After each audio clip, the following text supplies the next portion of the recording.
Have you ever sat down at the kitchen table, maybe with a calculator and a cup of coffee, to actually do your monthly budget?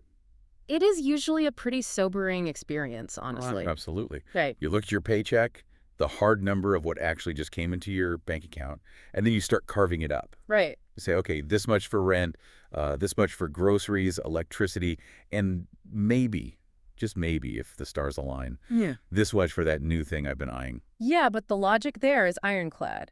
Income comes first, spending comes second. Exactly. You cannot spend what you do not have. Well, unless you want a very angry call from your credit card company. Or, worse. Right. If a household spends beyond its means consistently, it is a crisis. It is financial irresponsibility. We are all taught that debt is a burden, a trap. Definitely. But, and here's the hook that really trips everyone up, the government operates on the exact opposite logic. They really do. They decide what they want to spend first. Bridges, schools, defense systems, salaries for millions of employees. And only then do they figure out how to find the money to pay for it. It is completely counterintuitive. I mean, we are raised to believe debt is a sin, or at least a massive danger zone. Right. But for a developing nation like India, debt isn't just a necessary evil. It is often the fuel for the engine. Because if we waited... Yeah, if the government waited until it had the cash in hand to build a highway, we would literally never build the highway. That is exactly the paradox we are unpacking today. Welcome back to the Deep Dive. Glad to be here. We take a stack of dense sources, heavy textbooks, complex research papers, and we extract the gold nuggets so you don't have to. I'm your host, and today we are going deep into the weeds of where our tax money actually goes. And I am here to help navigate those weeds. We aren't just talking about abstract numbers today. We are talking about the actual machinery of the Indian state, the philosophy of the public wallet. So let's map out our mission for today. We are generating a comprehensive audio guide for Chapter 13, Government Finances from Sanjeev Verma's Indian Economy. That is our primary roadmap. Yes. But because we want you to have the complete high-definition picture, we are cross-referencing Vivek Singh's Indian Economy to clarify the trickier concepts where Verma might be, a bit too brief. And crucially for you listeners who are in the trenches of competitive exams, specifically the UPSC, we are integrating previous year questions, PYQs. Super important. We want to show you exactly how this theory translates into marks on the paper, because understanding the concept is one thing, but knowing how the examiner twists it is another skill entirely. By the end of this deep dive, you won't just memorize definitions of deficits. You'll understand the machinery that keeps the Indian state running. Absolutely. Now, before we crack open the Consolidated Fund of India, I have a small but really important request. If you are finding value in this series, please subscribe to the Simplified UPSC by PPP YouTube channel. It really helps the team keep the lights on and continue this work. We put a lot of research into these, and your subscription makes a huge difference. Exactly. And for those capable, please consider supporting us on Patreon. A massive, heartfelt shout-out to our current supporters. You are literally the reason we can do this. Thank you all so much. Also, don't forget to like this video and share your valuable comments. We actually read them, and they help us refine these deep dives. And just a quick heads up, free notes with practice PYQs for this specific deep dive are available right now on our public Telegram channel. Right, and for the serious learners who want the full archive access to all videos in this series at once, plus organized premium notes which include detailed breakdowns, extra PYQs, and model mains answers, you can join the private Telegram library. Just DM the public channel on Telegram to get access. Okay, housekeeping is done. Let's get into Section 1, the philosophy of the public wallet. Economists call this fiscal policy. Right. Now, when I hear fiscal policy, I imagine a guy in a gray suit moving numbers around on a spreadsheet. Fair enough. But Sanjeev Verma argues it's much more than just accounting. It really is. If you look at Section 13.1 in Verma and cross-reference it with Vivek Singh 4.6, they define fiscal policy as an active tool. It isn't passive at all. Okay, how so? It is the use of government spending and taxation to actively influence the economy. Think of the economy as a car. Monetary policy, which is what the RBI does with interest rates, that is like the gas pedal and the brake. They can speed things up or slow things down by making money cheaper or more expensive. Yes, exactly. But the RBI can't decide where the car actually goes. Right. That is fiscal policy. It's the steering wheel. The RBI can give you cheap money, but they cannot force a factory to open in a specific backward district. Only the government can do that. Through tax breaks or targeted infrastructure spending. Yes, Sanjeev Verma outlines 3 specific objectives for this steering. Let's break those down. What is the first one? The first is economic growth. This is pretty straightforward. The government spends money to build capacity, highways, ports, power grids. This directly increases the GDP. Right. Because if you build a road, goods move faster, businesses sell more, the economy grows. Yeah. It's that multiplier effect we always hear about. You spend 1 rupee, but it generates 3 rupees of economic activity down the line. Exactly. Now, the second objective is equity. Equity. So fairness. Yes. This is the redistribution aspect. The market is efficient, but it isn't fair. Left to its own devices, the market will naturally make the rich richer and the poor poorer simply because money begets money. So fiscal policy steps in to balance that. Right. It steps in to tax the wealthy and fund services for the poor. It's fundamentally about reducing inequality. So progressive taxation, where the rich pay a higher percentage of their income, that is a tool of fiscal policy. Yes. And so are subsidies. Cheap food, free education, healthcare. That is fiscal policy acting as a social safety net for the vulnerable. Makes sense. And the third objective? Price stability. Controlling inflation. Exactly. And this is where it gets tricky. Government spending injects money into the economy. If they spend too much, too fast, people suddenly have too much cash chasing too few goods. And prices shoot up. Right, you get inflation. So fiscal policy has to constantly balance the need for aggressive growth with the need to keep prices stable. It's a very difficult tightrope walk. I want to circle back to that opening thought we had. The difference between a household and the government. Sanjeev Verma discusses this in Section 13.5, the nature of government budget. We established that households are income-oriented. Yes. Why is it so vital for a country like India to be deficit-oriented? Why can't the government just, live within its means? Because of where we are in our development cycle. Yeah. Imagine a young entrepreneur who has a brilliant business idea but absolutely no cash. She's working a minimum wage job. Okay. If she only spends what she currently earns, she will literally never save enough to build her factory. She needs to borrow against her future earnings to build the capacity today. So India is that young entrepreneur in this analogy. Precisely. We have a massive infrastructure deficit. We need metro systems in our growing cities. We need digital networks in our villages, green energy grids, better hospitals. And these things cost billions. Exactly. If we wait to save up the tax revenue to build them out of pocket, we lose decades of growth. By the time we can actually afford the bridge, the economic opportunity might be completely gone. So the government borrows the money, assumes the economy will grow because of that very spending, and trusts that the future tax base will be large enough to pay it back. Correct. It's an investment strategy. It is not a gambling habit. At least that's the theory. The key condition is that the spending must actually lead to growth. Right, because if you borrow to build a bridge to nowhere, then you're in deep trouble. But if you borrow to connect a major port to a manufacturing hub, that pays for itself over time. that puts a very different spin on the word debt. It's not necessarily a bad word if it's used for genuine growth. Exactly. Okay, so we know why they need the money. Now let's talk about where they actually keep it. I think most people visualize the government as having one giant bank account, maybe at the State Bank of India or something. Yeah, a giant vault somewhere. But the Constitution actually splits it into 3 very distinct piggy banks. It does. And this isn't just bureaucratic trivia either.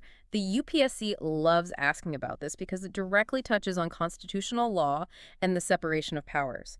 This brings us to Section 2, the 3 piggy banks. Let's start with the big one, the main vault. That would be the Consolidated Fund of India. The CFI, this is covered beautifully in Vivek Singh, Section 4.3. This is the primary account for the nation. What exactly goes in there? Almost everything. Every single rupee of income tax you pay, every rupee of GST collected, customs duties, it all flows directly into the CFI. What about loans? Yes. Anytime the government takes a loan, issues a bond to the market, that cash lands here too. Yeah. And if a state government pays back a loan to the center, that repayment also goes into the CFI. So this is the operational bank account. It's the massive pool of central funds. Right. Can the prime minister or the finance minister just swipe a debit card against this account whenever they want? Absolutely not. And this is the most critical check and balance in our entire democracy. Article 266 of the Constitution mandates that no money, not a single rupee, can be withdrawn from the Consolidated Fund of India without parliamentary authorization. Oh, so that's what the budget session is actually for. Exactly. When you see Members of parliament banging their desks and having massive debates over the budget. They are literally debating the permission to withdraw money from the CFI. The executive, meaning the ministers, cannot spend anything without the legislature, the parliament, saying yes. Precisely. And to show you how important this is, back in the 2011 prelims, there was a direct question on this. What did they ask? It was something like, with reference to the union government, all revenues are credited to, and they gave options. The answer, of course, was the Consolidated Fund of India. It seems simple now that we're talking about it, but in the pressure of the exam hall, knowing Article 266 is your absolute anchor. Right. So that's piggy bank number 1, the main vault. But there's a second one called the public account. How is the public account different from the CFI? Sanjeev Verma touches on this, but Vivek Singh explains the nuance really well, doesn't he? He does. The public account is fascinating because it's where the government acts as a banker, not an owner. A banker. What do you mean? Think about the provident fund money that gets deducted from your salary every month, or the money people put in small savings schemes like the Sukanya Samriddhi Yojana or post office savings accounts. Wait, so that money doesn't belong to the government. It belongs to the people who deposited it. Correct. The government is just holding it in trust. It's exactly like a bank holding your savings deposit. Because it's not the government's money, they do not need a vote in Parliament to operate this account. That makes sense. They don't have to ask Parliament to give me my own money back. Exactly. If you retire and want to withdraw your Provident Fund, they can just pay it out. No parliamentary debate needed. But crucially, they have a massive liability to pay it back to the citizens, and usually with interest. Yes. So while the CFI is the government's wallet, the public account is essentially the government's liability book. Got it. CFI is government money. Public account is our money held by the government. What about the third piggy bank? The contingency fund. This is exactly what it sounds like. It's the break glass in case of emergency fund. So this is for natural disasters, unforeseen crises. Yes. It's an impressed account, which means it has a fixed corpus. Currently, it's set at 30,000 crores, though obviously that number can be changed by law, and it is held at the disposal of the President of India. Why the president and not the prime minister? Because Parliament isn't always in session.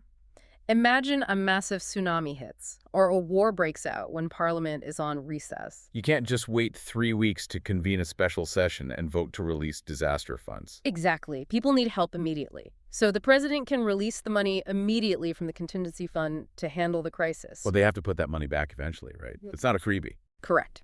As soon as Parliament meets again, the government has to present the bill, explain exactly where the emergency money went, and get approval to take money from the CFI to replenish the contingency fund back to its original level. That is clear as day. 3 accounts, 3 completely different sets of rules. Yep. Now that we know where the money lives, let's actually look at the balance sheet itself. Ow. This is section 3. Expenditure and receipts. And honestly, this is where the terminology usually scares people off. It does. It gets very technical. But we can simplify it. We just need to categorize money coming in, which are receipts, and money going out, which is expenditure. And the big crucial dividing line is between revenue and capital. I always used to get these mixed up until I learned the asset liability test. It's like a litmus test for government money. That is absolutely the best way to handle it. Sanjeev Verma outlines this beautifully in 13.3. You basically have to ask 2 simple questions about any financial transaction. Does this transaction create a liability, or does it reduce an asset? Let's apply the test. Let's start with revenue receipts, money coming in. Okay, revenue receipts are the free and clear income. They satisfy neither condition of that test. So they do not create a liability and they do not reduce an asset. Correct. Income tax has to be the perfect example of this. I pay the government my tax. They get the money. Do they owe me anything back financially? No. Did they have to sell a government building to get my tax money? No. Exactly. So tax revenue, and that includes both direct taxes like income tax and indirect taxes like GST, is a revenue receipt. It is fundamentally the best kind of money for the government to get. But there is another category people often forget in the exam. Which is? Non-tax revenue. What falls under non-tax revenue? Profits. If the government owns a public sector undertaking, a PSU, like Coal India, and Coal India makes a profit and pays a dividend to its shareholders, the government is the biggest shareholder, so they get that dividend. And that is a revenue receipt. Yes, because it's income earned on an asset the government already owns. It didn't reduce the asset, and it didn't create a new liability. Another massive one is interest. Interest perceived. Right. If the central government lends money to the state of Bihar, Bihar has to pay interest every year. That interest coming into the center is a revenue receipt. What about things like fees and fines? Like if I get a speeding ticket or pay a fee for my passport renewal. Revenue receipt. It's pure income without a future financial liability attached. Okay, now let's cross the line to capital receipts. These are the ones with strings attached. Yes. Capital receipts either create a liability or they reduce an asset. Let's take the first part of that, creating a liability. How does money coming in create a liability? That's borrowing. If the government issues a treasury bond, they get cash today. That is a receipt. But now they have a strict legal obligation to pay that money back in the future with interest. So a liability was created. Exactly. So all government borrowings are classified as debt capital receipts. And the second part of the test, reducing an asset. That's disinvestment. If the government decides to sell a 10% stake in LIC, or if they completely sell off Air India, a massive amount of cash comes in today. But the government's asset, its ownership of that company, goes down or disappears entirely. Right. So that is a non-debt capital receipt. This distinction is so important for the exam. There was a 2022 prelims question that asked specifically about the share of household financial savings going towards government borrowings. Yes, I remember that one. And based on the definition we just covered, government borrowings are unequivocally a capital receipt. It's crucial to categorize these correctly because it tells you how the government is actually funding itself. Yeah. Is it through earnings, which is revenue, or is it through taking on debt and selling off family silver, which is capital? Exactly. If you are funding your daily life by selling off your living room furniture, that's a capital receipt strategy. Yeah. And it is not sustainable in the long run. Perfect analogy. Now let's flip the ledger to expenditure, money going out. Do we apply the exact same test? Same exact test, just reverse logic. Revenue expenditure is spending that does not create an asset and does not reduce a liability. It is essentially just consumption. This is the housekeeping money. Salaries for soldiers, salaries for bureaucrats, pensions for government retirees. And the big one in India, subsidies. Food, fertilizer, fuel. When the government pays a subsidy, that money is just gone. No bridge was built with it. No factory was constructed. It sustains life, which is vital, but it doesn't build future economic capacity. Right. And there's one more massive item in revenue expenditure that really hurts the budget. What's that?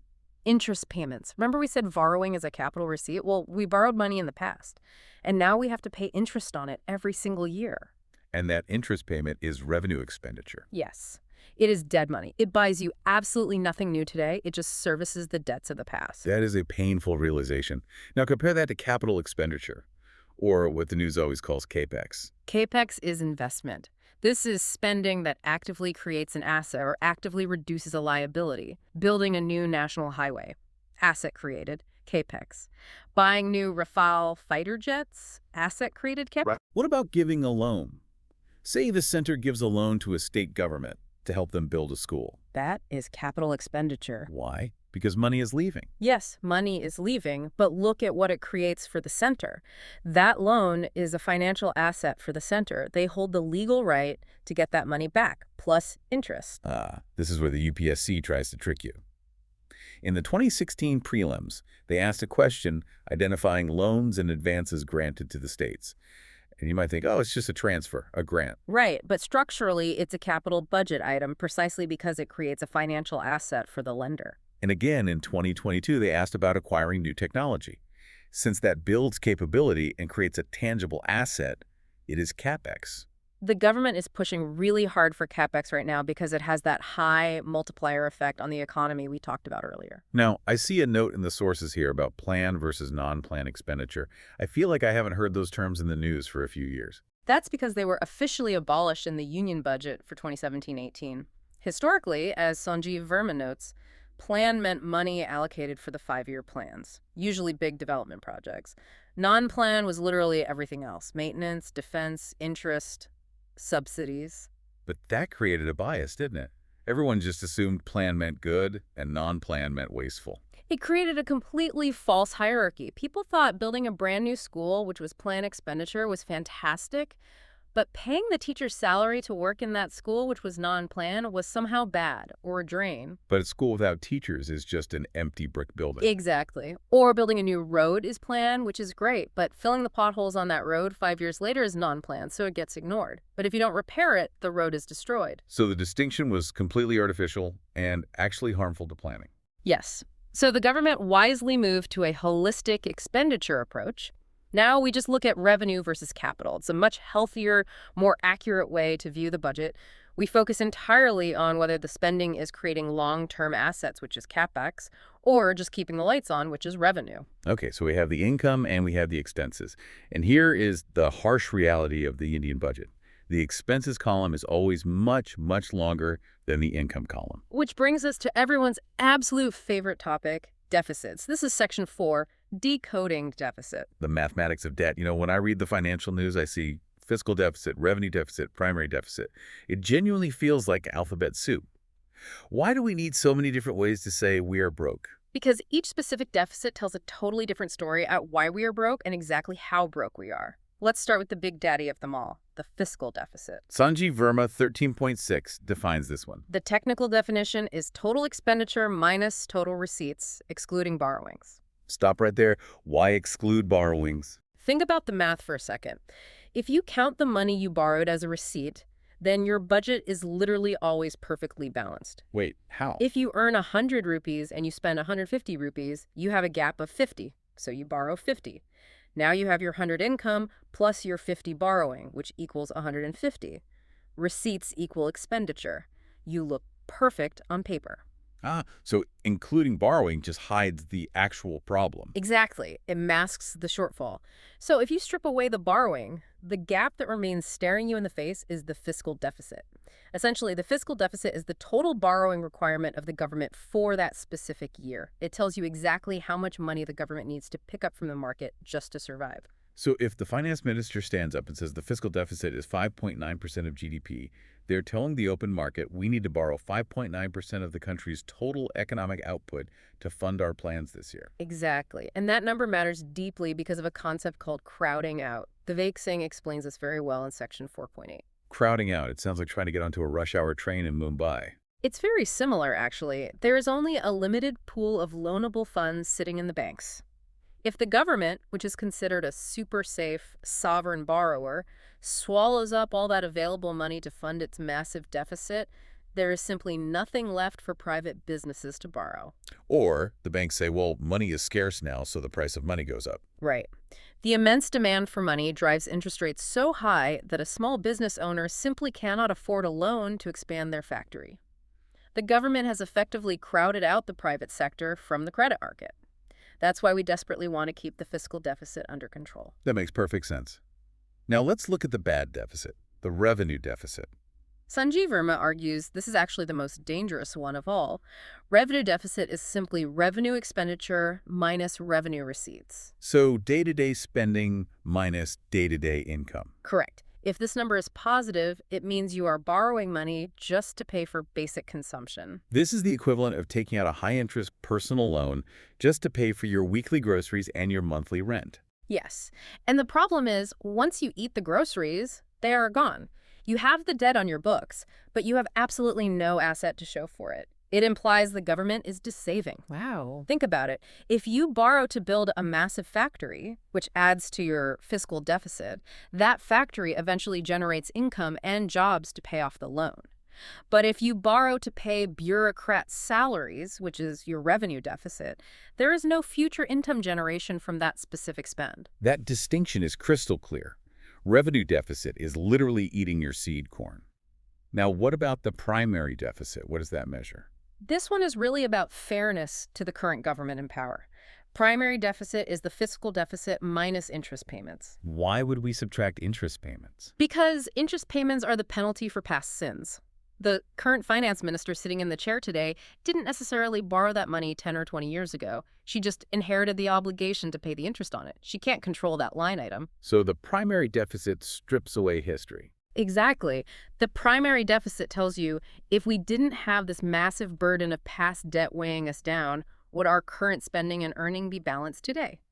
So if a country has a really high fiscal deficit, but their primary deficit is zero. It means they are actually managing their current finances very responsibly. They aren't overspending on new programs right now. They are just drowning in old debt service from previous administrations. It helps economic analysts understand if the core problem is current policy or just historical baggage.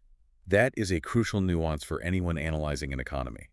Finally, there is one term that seems uniquely Indian: the effective revenue deficit, or ERD. Yes, this was introduced relatively recently to fix a specific accounting anomaly. Vivek Singh details this in 4.5. Remember earlier we said that grants given to states are classified as revenue expenditure? Yes, because the money leaves the center's hands, and no asset is technically created for the center. They just give the money away. Right. But in reality, often the center gives a grant that is specifically tied to creating a tangible asset. Like, they will tell a state, here is 500 crores, but you must strictly use it to build a new rural road network. So a real asset is created on the ground, just by the state government, not the central government. Exactly. So counting that 500 crores as wasteful consumption or lumping it into the revenue deficit felt incredibly unfair. It made the center look like it was just wasting money on daily expenses when it was actually funding critical national development. So the ERD fixes that reporting issue. Yes. The effective revenue deficit is simply the revenue deficit minus these specific grants given for the creation of capital assets. It gives a much truer, clearer picture of how much money is actually being consumed versus how much is being invested in the nation's future. That's really helpful. It stops us from painting all grants with the same brush as wasteful spending. Okay, so we have the deficits mapped out. We know we are borrowing. But what happens if the cash flow just suddenly stops or mismatches for a few weeks? This brings us to Section 5, managing the money. Right. The government needs a buffer. This is where Ways and Means Advances, or WMA, come into play. Now, is WMA a source of income? No. And that is the biggest trap UPSC students fall into. Sanjeev Verma 13.4 is extremely explicit about this. WMA is not a source of revenue. It is a temporary loan facility from the RBI to the government. Kind of like overdraft protection on my personal checking account. That is the perfect analogy. The government's income is very lumpy. Corporate taxes and income taxes come in on specific quarterly advanced tax deadlines. But expenses like the military payroll or pensioner payouts, those are strictly monthly. So sometimes the bank account runs dry before the big tax check clears. Exactly. The government borrows from the RBI via the WMA window to bridge that short-term cash flow gap. But there are strict rules, right? They can't just live permanently on their overdraft. Very strict rules. It's strictly a 90-day loan. Interest is actively charged on it at the prevailing repo rate. And critically, it is only for cash flow mismatches. It is not for funding the fiscal deficit. So you can't use it to finance a new bullet train project. Never. If you are using WMA, you are literally just keeping the lights on in the ministries until payday. Okay, so WMA is the short-term fix. But a nation needs long-term discipline. We obviously can't just run massive deficits forever without consequence. That brings us to the rule book, the FRBM Act of 2003. The Fiscal Responsibility and Budget Management Act. This is a massive foundational topic. In fact, a 2013 mains question simply asked, what were the reasons for the introduction of FRBM Act 2003? What was the driving force behind it? Why would a government willingly tie its own hands like that? Intergenerational equity. Intergenerational equity, meaning fairness between generations. That's a fancy way of saying do not bankrupt our children. Because if we party on cheap debt today, they're the ones who pay the bill tomorrow. Exactly. Consistently high deficits today mean massive interest payments tomorrow, which directly means higher taxes for the next generation just to keep the country afloat. The FRBM was brought in to legally bind the government to reduce its deficits over a set schedule. It was purely about enforcing strict fiscal discipline by law. What were the actual targets in the act? The golden number they landed on was 3%. The primary goal was to bring the fiscal deficit down to 3% of GDP. Have we ever actually hit that 3% mark? We've come agonizingly close a couple of times, but reality always seems to keep interfering. The 2008 global financial crisis hit, and the government had to spend heavily to save the domestic economy. Then we slowly got back on track, and then COVID hit. The N.K. Singh Committee reviewed this whole framework recently, didn't they? Yes, they did a comprehensive review.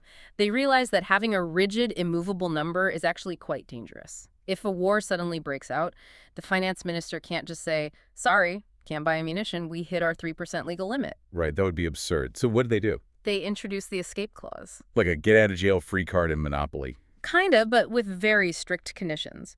The government is allowed to breach the target by 0.5% during very specific, predefined triggers: national security crises, severe calamities, or major structural economic reforms that temporarily impact revenue. And a global pandemic definitely qualified as a severe calamity. It blew past everything. We hit deficits of over 9% during the peak of the pandemic, but everyone agrees that was entirely necessary. If the government hadn't spent that money on free food grains and mass vaccinations, the human cost would have been absolutely catastrophic. So where do we stand right now with these targets? As Vivek Singh updates in his Section 4.7, the current glide path is aiming to bring the fiscal deficit below 4.5% by the year 2025-26. So they shifted the goalpost. We are essentially accepting that we need a few years of higher spending to properly restart the economic engine post-COVID. We are prioritizing growth over strict austerity for the time being. It's a constant balancing act between discipline and survival. Now let's pivot entirely. We spent a lot of time talking about spending and borrowing. Let's talk about earning. Section 6, tax reforms. Right, the revenue side. We generally have two main buckets here: direct taxes, which are on income, and indirect taxes, which are on consumption. But before we dive into those, there's a term that appeared in another 2013 mains question that always confuses everyone: tax expenditure. Tax expenditure. It sounds like the government is spending money to collect taxes, like paying the salaries of the tax collectors or something. That's exactly what it sounds like, but it's actually the complete opposite. Tax expenditure refers to revenue foregone by the government due to various exemptions, rebates, and deductions. Can you give us a concrete example of that? Sure. Imagine the government desperately wants to boost affordable housing in the country.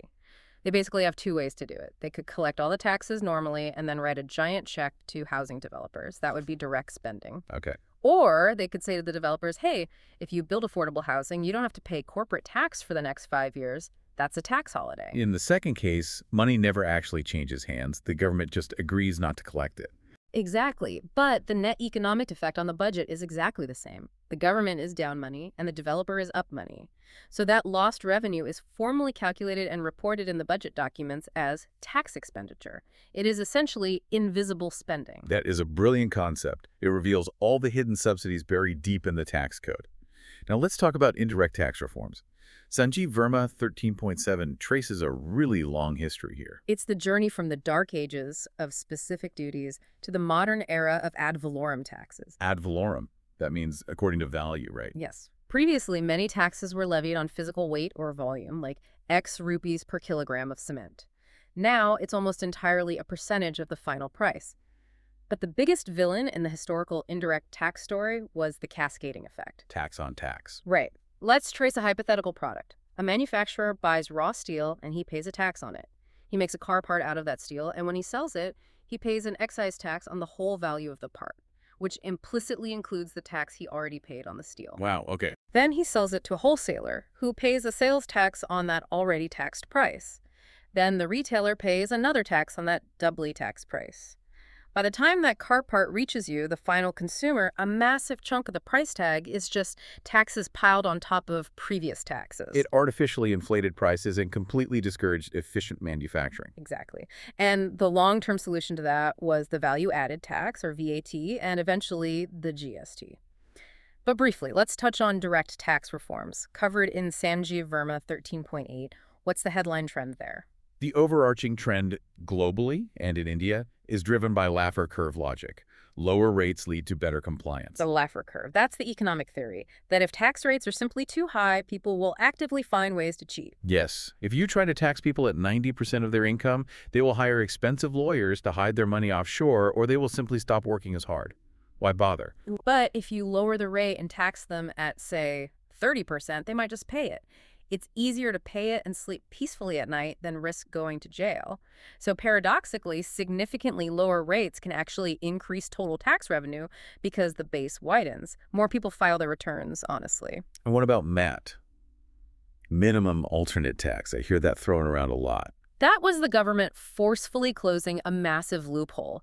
For years, there were many highly profitable companies, massive conglomerates, that used so many perfectly legal deductions and depreciation rules that their final tax bill was literally zero. Zero. $1 billion company paying zero tax. Zero. They were infamously called zero tax companies. So the government finally stepped in and said, okay, you can use all your fancy deductions, but you must pay a minimum alternate tax on your book profits regardless. It ensures that if you are highly profitable, you contribute at least something to the public purse. Exactly. It's fundamentally about fairness and preventing the complete erosion of the corporate tax base. Which brings us perfectly to the grand finale of this deep dive, the single biggest tax reform since independence.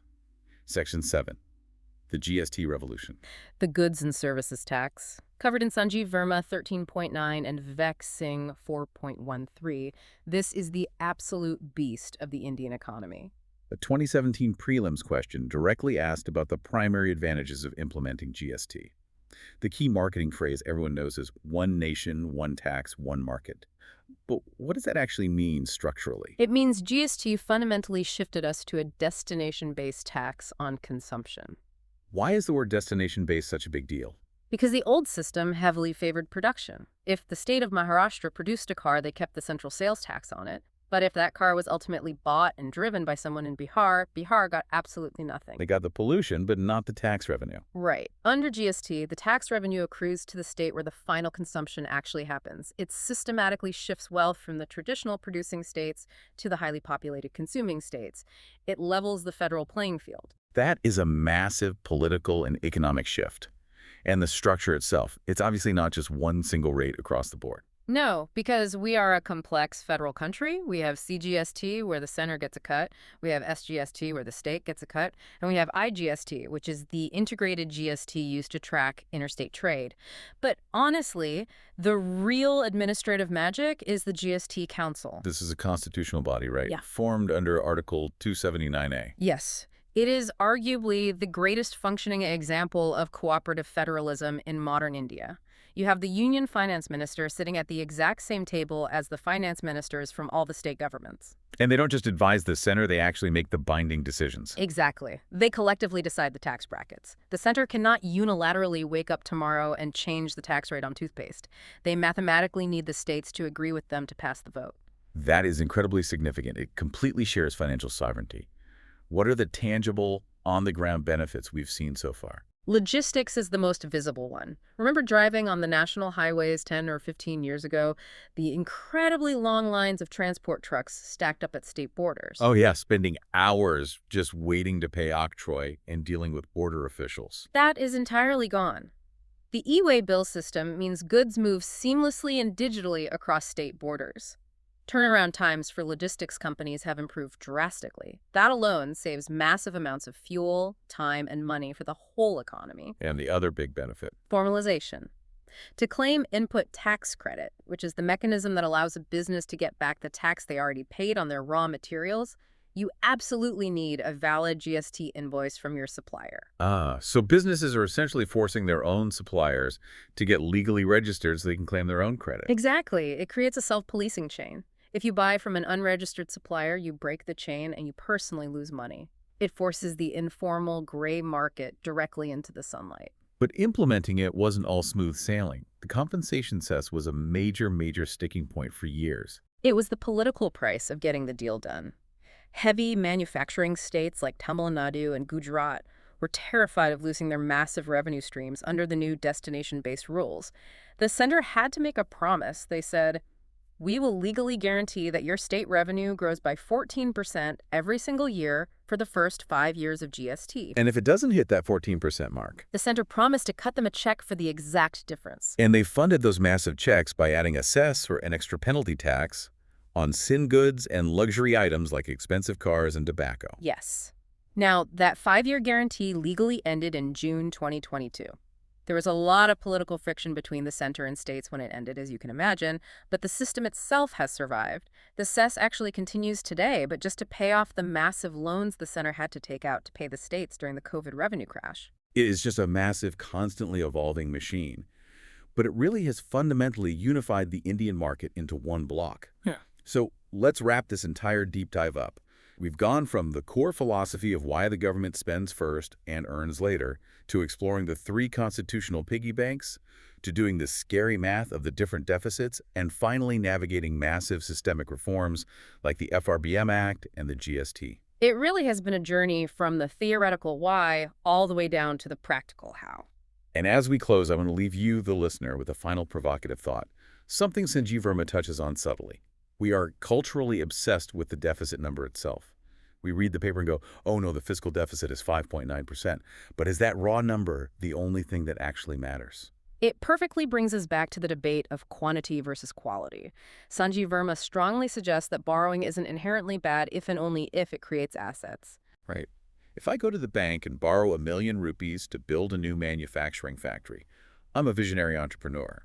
But if I borrow that exact same ₹1,000,000 to throw a massive destination party for my friends, I'm just bankrupt. Same exact deficit number, 1 million. But the future of those two scenarios is vastly different. Precisely. In a post-pandemic world, India is currently running high deficits. But as citizens, we need to look under the hood of those numbers. Are we spending that borrowed money on revenue expenditure, just paying salaries and giving out consumption subsidies? Or are we spending it on capital expenditure, laying down new railways, building digital infrastructure, and securing energy grids? Because the quality of the deficit matters just as much, if not more, than the quantity. If the CapEx percentage is high, a larger deficit might actually be a sign of long-term economic strength, not short-term weakness. That is exactly the question you should mull over as you analyze the next union budget. Look at the quality, not just the quantity. Context is absolutely everything in economics. On that note, thank you for diving deep with us today. This was a heavy technical one, but truly understanding the public wallet is the absolute key to understanding the state itself. A quick final reminder, please subscribe to Simplified UPSC by PPP on YouTube. It is the best way to support this channel. And if you have the means, please support us on Patreon. The community there allows us to do this deep, time-consuming research and keep these deep dives ad-free for everyone. A huge thank you to all our current supporters. You truly make this possible. Also, don't forget to check the public Telegram channel for today's free notes and those crucial practice PYQs we mentioned earlier. And for access to the complete premium library with the model mains answers, just send a DM to the public channel. Keep learning, keep questioning your assumptions. And we'll see you in the next deep dive.